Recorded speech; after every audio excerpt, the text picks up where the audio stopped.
नमस्कार दोस्तों, स्वागत है आप सभी का आज की क्लास में। आज की क्लास बहुत ज़्यादा इम्पोर्टेंट रहने वाली है क्योंकि आज से हम शुरू कर रहे हैं हमारा crash course for HP TET medical.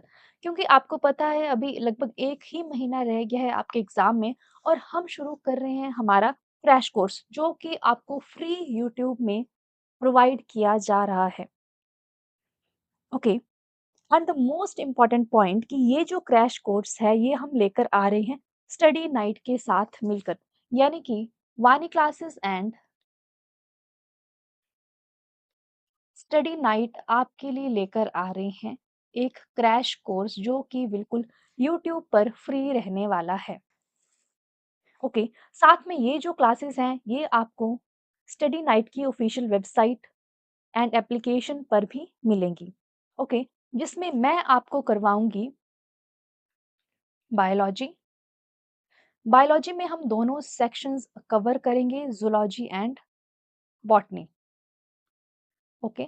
साथ में सीडीपी भी आपको कवर करवाई जाएगी, यानी कि 60 मार्क्स का ये और 30 मार्क्स का ये। ठीक है, ये दोनों जो सब्जेक्ट्स हैं वो मैं आपको कंप्लीट करवाऊंगी, जिसमें हम मोस्टली फोकस करेंगे हमारे पीवाईक्यूज पर एंड जो हमारे बिल्कुल इंपॉर्टेंट टॉपिक्स हैं जहां से आपको क्वेश्चंस आते ही आते हैं वो हम सब करेंगे। ठीक है। एंड जो लास्ट का टाइम होगा वहां पर हम आपके लिए लेकर आएंगे मैराथन क्लासेस भी, जिससे आपका जो 1 महीने में जिसने आज आज से पहले नहीं तैयारी की है उसकी भी तैयारी हो जाए इस 1 महीने में एचपी टेट मेडिकल को लेकर। ठीक है।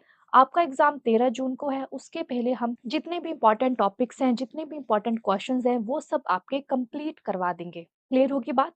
ताकि आपका जो सिलेबस है वो इजीली कवर हो पाए। आज की क्लास में हम करेंगे हमारे सीडीपी के इंपॉर्टेंट क्वेश्चंस। ठीक है। ये वो क्वेश्चंस हैं जो आपसे बार-बार पूछे जाते हैं। साथ में जो प्रीवियस ईयर पेपर्स हैं, वहाँ पर भी ये क्वेश्चंस आपसे पूछे गए हैं। पहला क्वेश्चन देख लेते हैं। पहला क्वेश्चन है हमारा, डेवलपमेंट प्रोसीड्स फ्रॉम, जो विकास है वो कहाँ से शुरू होगा और कहाँ तक बढ़ेगा। ठीक है। जो विकास है ऐसा प्रोसेस है, ये निरंतर चलता रहता है। बहुत बार क्वेश्चन पूछा गया है आपसे ग्रोथ और डेवलपमेंट को लेकर। ठीक है, ग्रोथ एंड डेवलपमेंट को लेकर। ओके।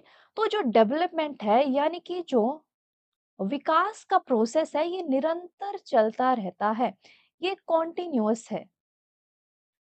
ओके। जो डेवलपमेंट है ये चलती है वूम्ब टू टूम्ब, जन्म से लेकर मृत्यु तक। ठीक है, जन्म से पहले यानी कि माँ के गर्भ से ही जो विकास का प्रोसेस है वो शुरू हो जाता है और मृत्यु तक जो विकास है वो निरंतर चलते रहने वाला प्रोसेस है। जबकि जो ग्रोथ है ये कॉन्टिन्यूअस प्रोसेस नहीं है। जैसे आप देखते हैं आपकी हाइट है, एक एज पर आकर एक एज पर आकर आपकी हाइट जो है वो रुक जाती है ना? तो ग्रोथ जो है वो कॉन्टिन्यूअस प्रोसेस नहीं है, एक टाइम तक बढ़ेगा फिर वो रुक जाएगी ग्रोथ। ठीक है, ऐसा प्रोसेस है ग्रोथ। तो ये मेन डिफरेंस है ग्रोथ और डेवलपमेंट के बीच में, जहां से क्वेश्चन आपको देखने को मिलता है। अब बात आती है कि जो डेवलपमेंट है कहाँ से कहाँ तक शुरू होगा। ऑप्शंस देख लेते हैं। जनरल टू स्पेसिफिक यानी कि सामान्य से विशिष्ट की ओर, जटिल से कठिन की ओर, विशिष्ट से सामान्य की ओर, सरल से आसान की ओर। तो जो सही आंसर है वो होगा इसका जनरल टू स्पेसिफिक, सामान्य से विशिष्ट की ओर। जैसे कोई भी बच्चा है पहले वो सामान्य चीजें करेगा, पहले बच्चा धीरे धीरे उठना शुरू करेगा, क्रॉल करना शुरू करेगा, फिर वो चलना शुरू करेगा। ठीक है। तो ये चीज़ें क्या है? ये है सामान्य विकास। फिर उसके बाद विशिष्ट विकास होता है, जब बच्चा पेंसिल पकड़ना सीखता है, लिखना सीखता है, तो ये क्या है? ये विशिष्ट विकास है। तो जो डेवलपमेंट है ये चलती है सामान्य से विशिष्ट की ओर। ठीक है? साथ में इसकी एक्सप्लेनेशन भी है, आप पढ़ सकते हैं। बाल विकास में हरकतें और प्रतिक्रियाएं शुरू में व्यापक और बेतरतीब होती हैं। फॉर एग्जाम्पल, कोई भी बच्चा है वो अपनी उंगलियों का इस्तेमाल करने से पहले क्या करेगा? वो किसी चीज पर पहुंचने के लिए अपने शरीर को हिलाएगा। ठीक है। उंगलियों का इस्तेमाल तो बच्चा बाद में करेगा, पहले उसको क्या करना है? उसको उस चीज तक पहुंचना है, उसके बाद उंगलियों का इस्तेमाल करके वो उस चीज को ग्रास्प करेगा। तो it is what? It is general to specific. Okay. अगला प्रश्न देख लेते हैं हम।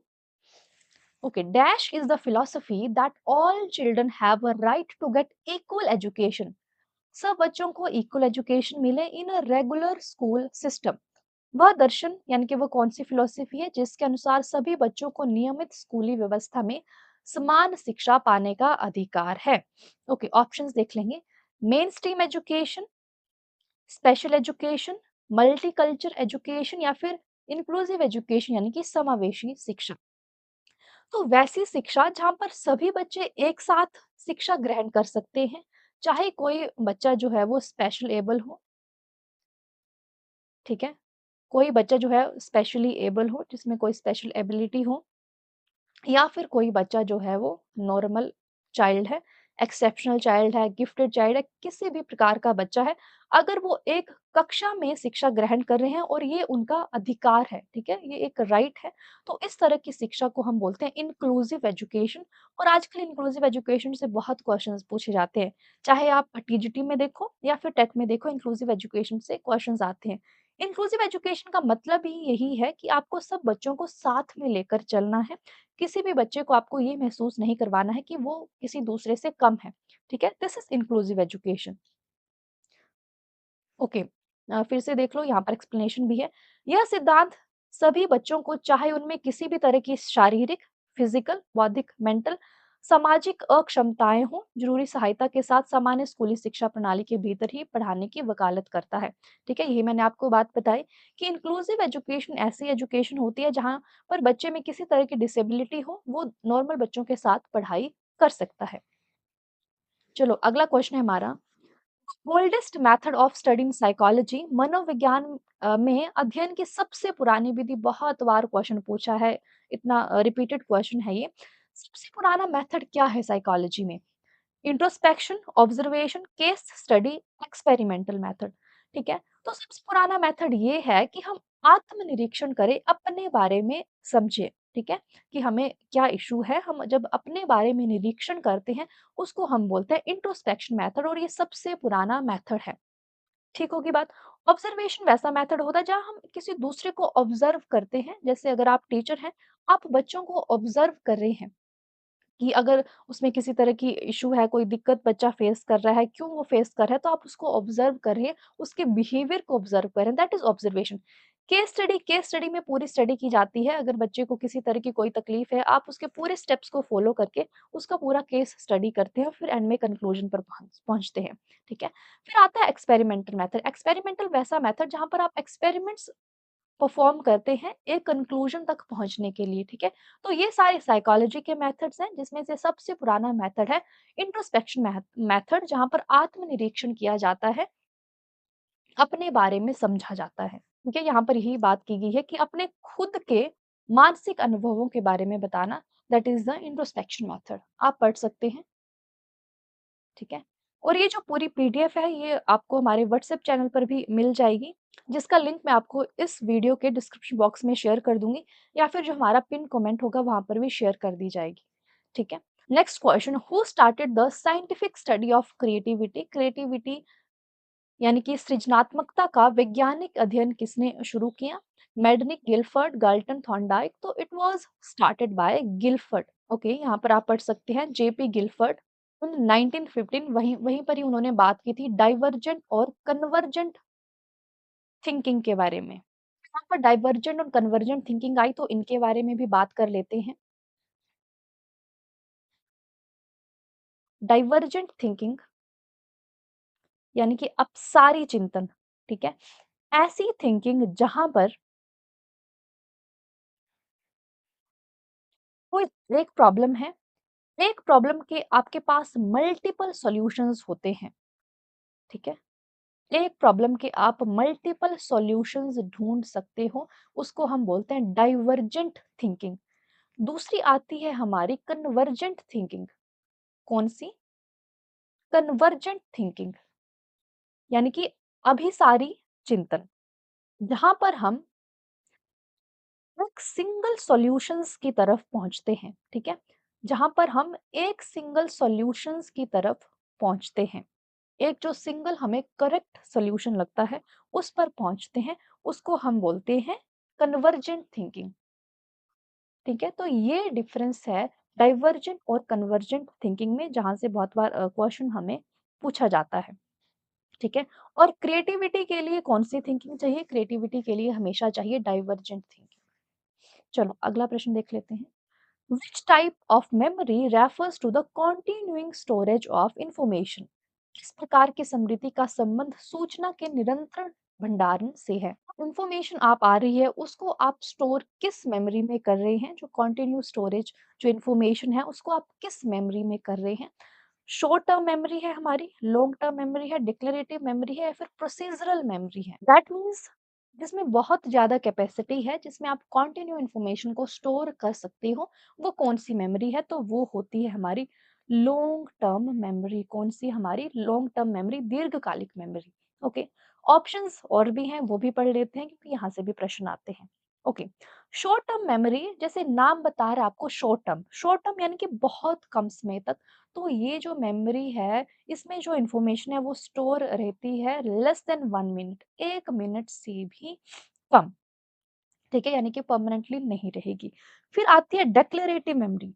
जो डिक्लेरेटिव मेमोरी है इसको आप एक्सप्लिसिट मेमोरी भी कहते हैं, ठीक है? एक्सप्लिसिट मेमोरी भी कहते हैं।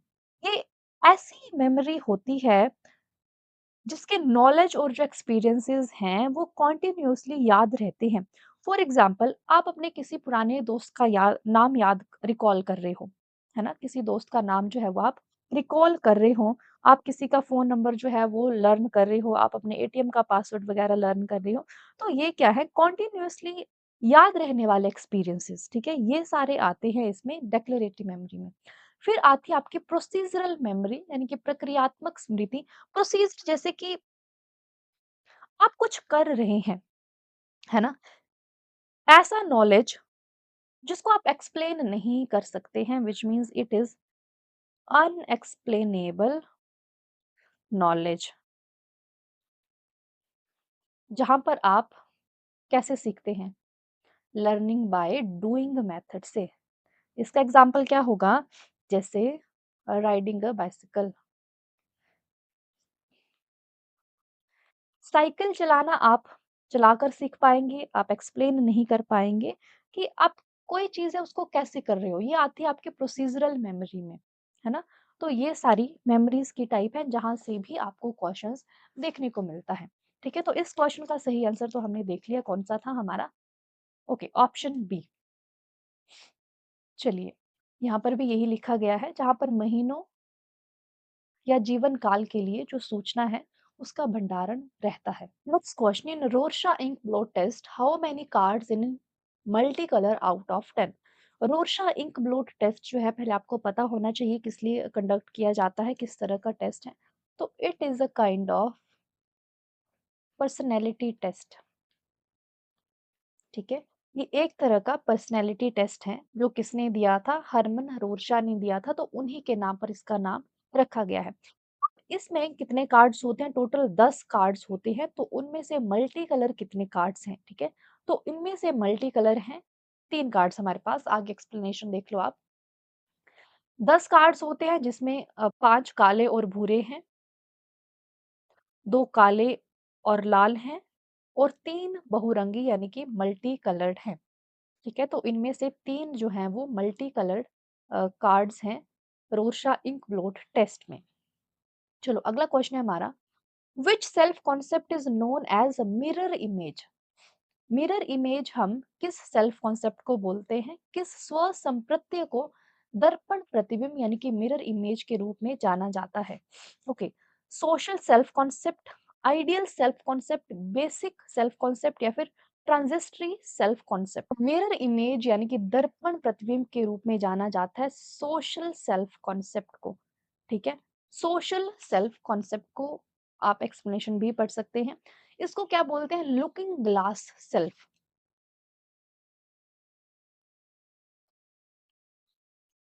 लुकिंग ग्लास सेल्फ, ठीक है? सोशल सेल्फ सेल्फ कॉन्सेप्ट यानी कि सोसाइटी हमें क्या समझती है, वो हमें किस रूप में देखती है, तो this is called the mirror image self concept की। चलो अगला question, autonomy versus shame and doubt is the stage between. जो autonomy versus shame and doubt है, कौन सी थ्योरी है? ये थ्योरी है हमारी एरिक एरिक्सन की थ्योरी। एरिक एरिक्सन की कौन सी theory?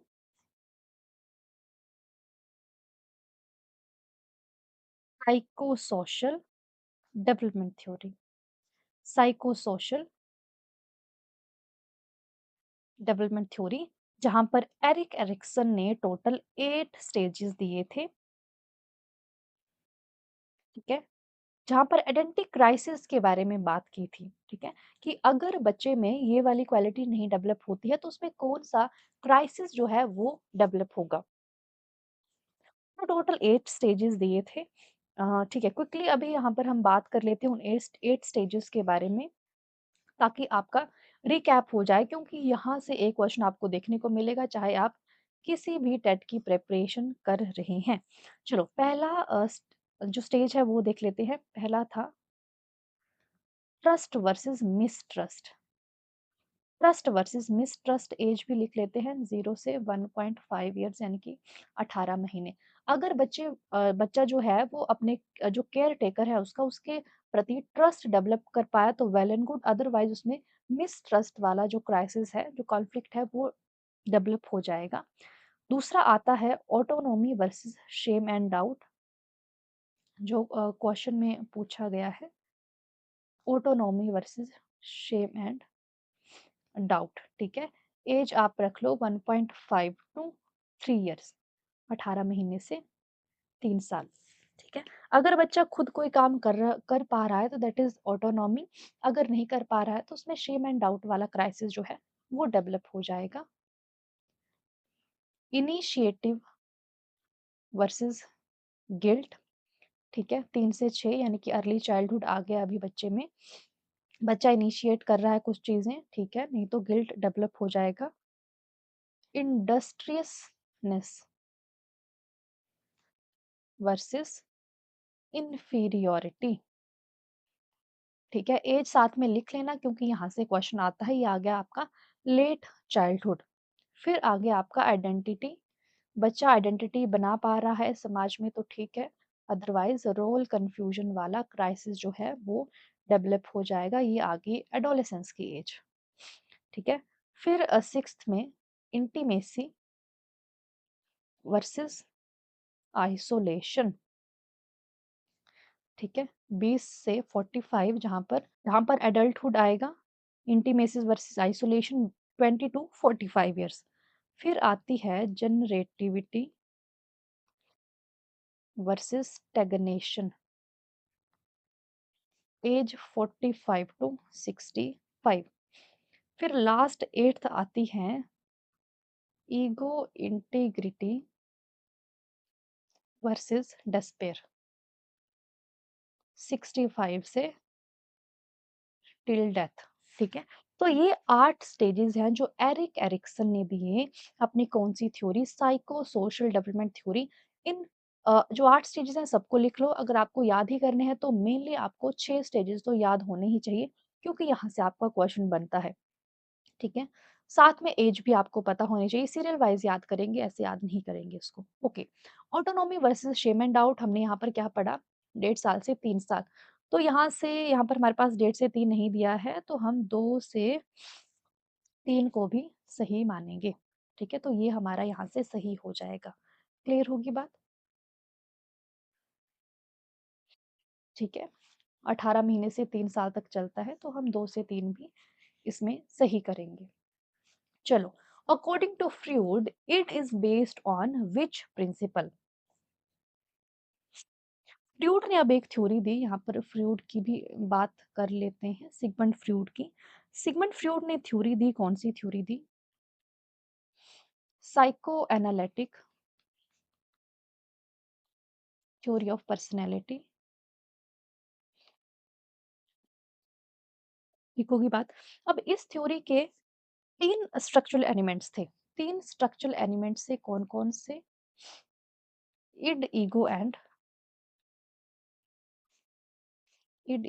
Super ego. Id ego and super ego. Id है वो किस प्रिंसिपल पर बेस्ड है? ठीक है, इड ईगो और सुपर ईगो जो है वो किस किस प्रिंसिपल्स पर बेस्ड है? ये मैं तीनों जो प्रिंसिपल्स हैं ये आपको बता देती हूँ। जो इड है it is based on pleasure principal. ठीक है, यानी कि जिस काम को करने में हमें आनंद आ रहा है हम वो काम करेंगे। ठीक।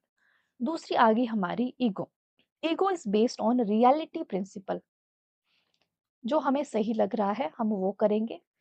फिर आ गई super ego, it is based on morality. जो मोरल प्रिंसिपल पर बेस है, यानी कि जो समाज के लिए सही है, नैतिकता नैतिक रूप से सही है, हम वो करेंगे। तो ये तीन जो स्ट्रक्चरल एलिमेंट्स हैं जो फ्रूड ने अपनी थ्योरी में दिए, psycho analytic theory of personality. ठीक है। और जो इड है इट इज बायोलॉजिकल एस्पेक्ट। ठीक है, pleasure is the biological aspect, ego is the psychological aspect और super ego is the social aspect. ठीक है। तो ये कुछ पॉइंट्स हैं, ये यहाँ से याद कर लो, यहाँ से ये आपका कवर हो गया। तो it is based on which pleasure principle, option D. ठीक है, it is based on pleasure principle. चलो, learning is a modification of behaviour which is relatively.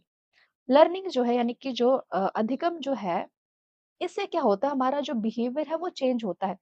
जैसे आप बीएड में आए, आपने एडमिशन ली, आपने बहुत कुछ बीएड से सीखा, आपने टीचिंग करना सीखा, टीचिंग प्रैक्टिसेस आपने की, तो उससे आपके बिहेवियर में एक चेंज आया। तो वो किस तरह का चेंज है? It is a kind of permanent change, कोई टेम्परेरी चेंज नहीं है, it is a permanent change. ठीक है, क्लियर हो गया? The scheme of grasping object, वस्तु को पकड़ने की योजना को हम क्या कहते हैं? ये जो क्वेश्चन है ये आपकी कौन सी थ्योरी से आया है? जीन प्याजे की theory, theory of cognitive development से क्वेश्चन आया है। Scheme of grasping object, it is known as schema, it is known as schema. ठीक है, बाकी आगे क्वेश्चंस आएंगे तो प्याजेस की थ्योरी में भी डिटेल में बात करेंगे। Okay. In classical conditioning, classical conditioning theory किसने दी? अब मैं एक वीडियो आपके लिए ये भी लेकर आऊंगी जहां पर जितने भी इंपॉर्टेंट टॉपिक्स हैं सबके बारे में बात करूंगी कि आपको कौन कौन से टॉपिक्स पढ़ने हैं, जिससे आपके 30 में से 25 मार्क्स तो मतलब बिल्कुल हो जाएं कि आप 25 मार्क्स तो ले ही लो। ठीक है, सीडीपी में उसके बारे में भी एक वीडियो आ जाएगी एक दो दिन में, तो आप चैनल पर बने रहें उसके लिए। ओके। पैवलोव ने theory the, theory of classical conditioning, जहां पर जो भोजन है वो क्या है? भोजन जो था उसमें वो था नेचुरल स्टिमुलस। ठीक है, नेचुरल स्टिमुलस दिखाया गया, फूड दिखाया गया, जिससे उसके माउथ में क्या आया? सलाइवा प्रोड्यूस हुआ, that is the natural response. ठीक है। और कंडीशनिंग किस पे की? कंडीशनिंग की गई बेल पे, बेल पे की गई कंडीशनिंग। तो bell is the conditioned stimulus. ठीक है। और फिर जब बेल बजाने पर सलाइवा आया तब सलाइवा हो गया कंडीशनड रिस्पॉन्स। जब कंडीशनिंग नहीं की थी तब तो saliva was the unconditioned response. ठीक है। बट जब बेल बजाकर कंडीशनिंग की गई तब सलाइवा हो गया कंडीशनड रिस्पॉन्स। ओके। और जो फूड है it is the unconditioned stimulus, या फिर you can say natural stimulus. तो ऑप्शन कौन सा सही हो गया? हमारा डी वाला सही। चलो, अगला क्वेश्चन है डायग्नोसिस क्या है? डायग्नोसिस, फॉर एग्जांपल जैसे आप हॉस्पिटल में जा रहे हैं, आप बता रहे हैं कि मुझे गले में दर्द है, मुझे सर में दर्द हो रही है, तो आप अपनी तकलीफें बता रहे हैं, है ना? तो डॉक्टर क्या कर रहा है? डॉक्टर डायग्नोस कर रहा है, डॉक्टर पता लगा रहा है कि आपको क्या बीमारी है, आपको क्या तकलीफ है। तो वही डायग्नोसिस है। पढ़ाई के मामले में भी ऐसा ही होता है। आप बच्चे को डायग्नोस करते हैं, आप देखते हैं, ऑब्जर्व करेंगे आप पहले, फिर बच्चे से पूछेंगे, कुछ क्वेश्चंस भी पूछे जाते हैं जिससे आप, जैसे केस स्टडी मेथड है, तो आप क्या कर रहे हैं? वो डायग्नोज करने के लिए पता कर रहे हैं कि बच्चे को क्या कठिनाइयां हैं। तो to know the difficulties is known as diagnosis. और जब आप डायग्नोज कर रहे हैं तो आप क्या करते हैं? जैसे डॉक्टर ने पता लगा लिया कि आपको बुखार है, तो वो क्या करेगा? वो रेमेडी करेगा, वो आपको दवाई देगा। उसी तरह से टीचर भी क्या करता है? रेमेडी प्रोवाइड करता है। या फिर एक्स्ट्रा क्लासेस की जरूरत है बच्चे को, तो एक्स्ट्रा क्लासेस प्रोवाइड की जाती हैं। ठीक है, या फिर किसी भी तरह की हेल्प की ज़रूरत होती है पढ़ाई में, तो टीचर जो है वो रेमेडी प्रोवाइड करता है डायग्नोज़ करने के बाद में। ठीक है, तो to know about the difficulties is known as diagnosis. Next question है हमारा, which is the best option to change the cramming habit? अगर बच्चे में रटने की आदत है, बच्चा किसी चीज को बार बार रट रहा है, तो आप क्या करेंगे? जो को करिकुलर एक्टिविटीज हैं उसको बढ़ाएंगे, टीचिंग मेथड बढ़ाए चेंज करेंगे अपना, क्रिएटिविटी को प्रमोट करेंगे या फिर जो इवैल्यूएशन मेथड्स हैं उनको चेंज करेंगे। तो आप क्या करेंगे, जो आपके टीचिंग मेथड्स हैं उनको चेंज करेंगे। आप जो लेक्चर मेथड है उसका यूज़ ना करके आप एक्सपेरिमेंटल मेथड्स का यूज़ कर सकते हैं, जिससे बच्चा बहुत ईज़िली सीख पाए। उसको रटने की ज़रूरत ना पड़े, वो समझे चीज़ों को, ठीक है? तो ऑप्शन बी यहाँ से हमारा क्वेश्चन नंबर 14 का सही हो जाता है। नेक्स्ट क्वेश्चन देखेंगे। Encoding is a process. Encoding किसका प्रोसेस है? फॉरगेटिंग का, मेमोरी का, सेंसेशन का या फिर इमोशन का? तो encoding is the process of memory, ठीक है? स्मृति का प्रोसेस है एनकोडिंग, ठीक है? It is the first step of memory. किसी भी इंफॉर्मेशन को एनकोड नहीं कर पा रहे हो तो वो आपको याद नहीं रहेगी, ठीक है? तो this is called encoding. Okay, the school of behaviourism was originated by. व्यवहारवाद की शुरुआत किसने की थी? बहुत ही बार क्वेश्चन पूछा जाता है। तो व्यवहारवाद के जनक यानी कि फादर ऑफ बिहेवियरिज्म किन्हें कहा जाता है? तो ये है जेबी वाटसन। आपको क्वेश्चन देखकर ही पता चलना चाहिए, क्योंकि ये क्वेश्चन इतनी बार रिपीट हुआ है।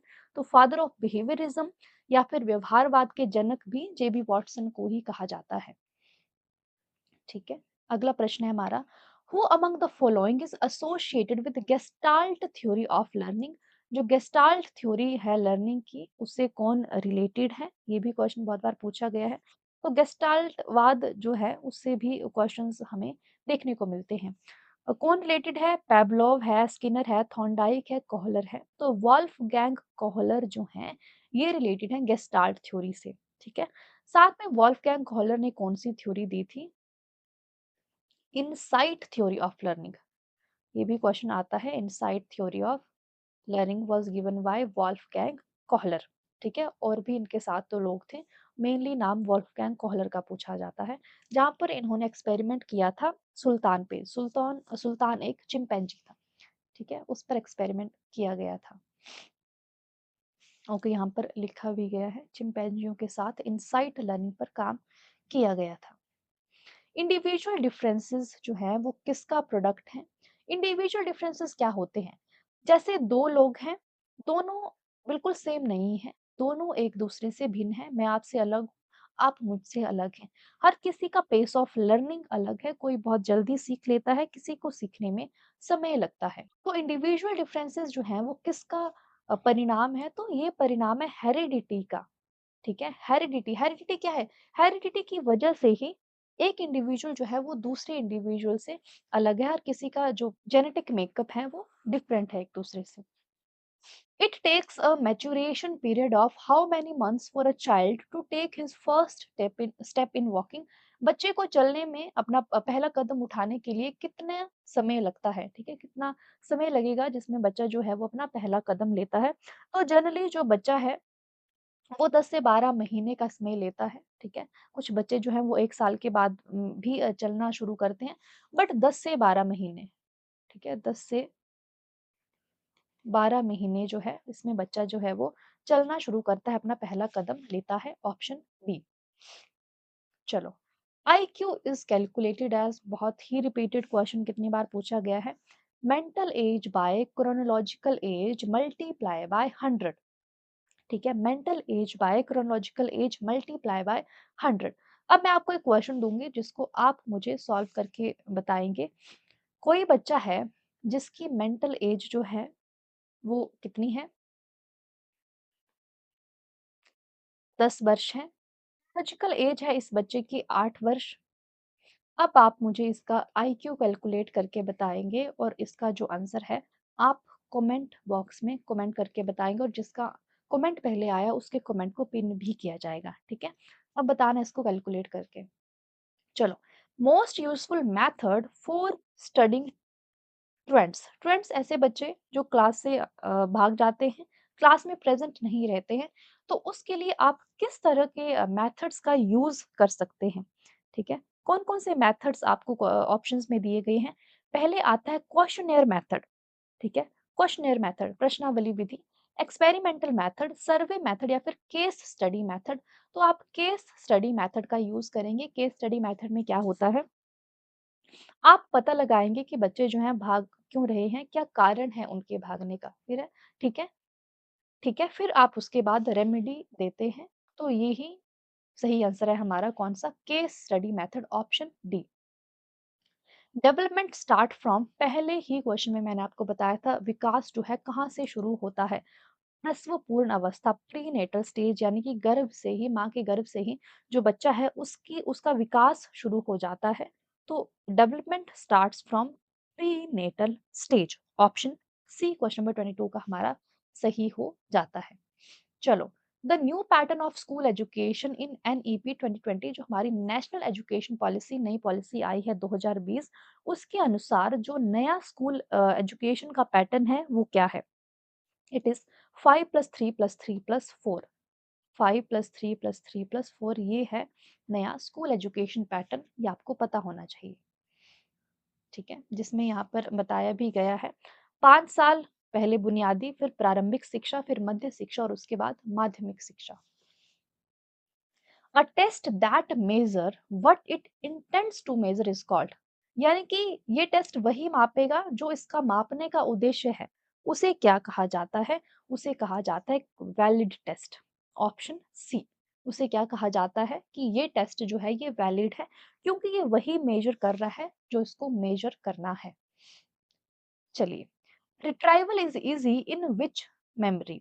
रिट्राइवल यानी कि हमें फिर से याद करना कोई चीज़, ठीक है? हमें फिर से उसी जानकारी को प्राप्त करना। ये किस मेमोरी में आसान होता है? ठीक है? तो ये आसान होता है हमारी शॉर्ट टर्म मेमोरी में। शॉर्ट टर्म मेमोरी में जो रिट्रीवल है ये आसान होता है। चलो, classical conditioning, theory of classical conditioning किसने दी थी? अभी हमने पीछे पढ़ा, क्लासिकल कंडीशनिंग इवान पावलोव ने दी, जहां पर उन्होंने एक डॉग के साथ एक्सपेरिमेंट परफॉर्म किया था। ठीक है, जहां पर उन्होंने कंडीशनिंग की थी उसकी कि बेल बजाया और उसके मुंह में सलाइवा प्रोड्यूस हुआ। ठीक है, this is the classical conditioning theory which was given by Ivan Pavlov. A student studies hard to avoid failing a test. एक बच्चा जो है वो बहुत पढ़ रहा है, क्या रीजन है कि वो फेल ना हो जाए? अब ये किस तरह का एग्जाम्पल है? क्या ये पॉजिटिव रीइंफोर्समेंट है, नेगेटिव रीइंफोर्समेंट है, पॉजिटिव पनिशमेंट है या फिर नेगेटिव पनिशमेंट है? तो ये एक तरह की नेगेटिव रीइंफोर्समेंट है, नकारात्मक पुनर्वलन। बच्चा इसलिए नहीं पढ़ रहा है कि उसको पास होना है, बच्चा इसलिए पढ़ रहा है कि वो टेस्ट में फेल ना हो जाए, तो this is a kind of negative reinforcement. Learning design is emphasised in, अधिगम डिजाइन पर किसमें जोर दिया जाता है? तो जो लर्निंग डिजाइन है यहाँ पर जोर दिया जाता है कंस्ट्रक्टिविज्म पर, रचनावाद पर। ठीक है, कि किस तरह से हम कोई जो टेस्ट है, कोई जो डिजाइन है उसको कैसे क्रिएट करें। ठीक है, तो रचनावाद पर जोर दिया जाता है। Who compared human mind with floating iceberg of ocean? किसने कंपेयर किया ह्यूमन के माइंड को जो फ्लोटिंग आइसबर्ग्स होते हैं ओशन में? सिगमंड फ्रॉइड के द्वारा ही कंपेयर किया गया ह्यूमन माइंड को। ठीक है, ऑप्शन ए। सिगमंड फ्रॉइड ने अभी थ्योरी दी थी, अभी पीछे बात की, तो वो भी आपको याद होना चाहिए, साइकोएनालिटिक थ्योरी ऑफ पर्सनैलिटी। चलो, who made 16 PF test? 16 personality factor questionnaire test. ठीक है, ये भी उसको बोला जाता है, एक तरह का पर्सनैलिटी टेस्ट है जो कैटल ने दिया था। किसने दिया था? कैटल ने दिया था।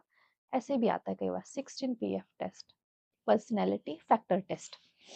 ठीक है जी, तो इस पूरी क्लास में हमने किए हमारे child psychology and development section के 30 क्वेश्चंस, हमने उनको एक्सप्लेन भी किया, बहुत अच्छी तरह से डिस्कस किया। ओके, नेक्स्ट क्लास में हम बात करेंगे हमारे बायोलॉजी सेक्शन के इंपॉर्टेंट क्वेश्चंस के बारे में।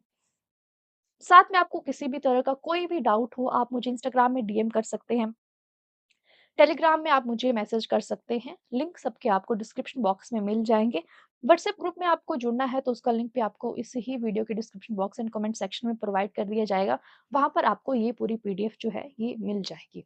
ओके, तो वीडियो मोटिव लगी हो तो प्लीज़ लाइक करें, चैनल को अभी तक भी सब्सक्राइब नहीं किया तो do subscribe. Thank you so much for watching, bye bye, take care.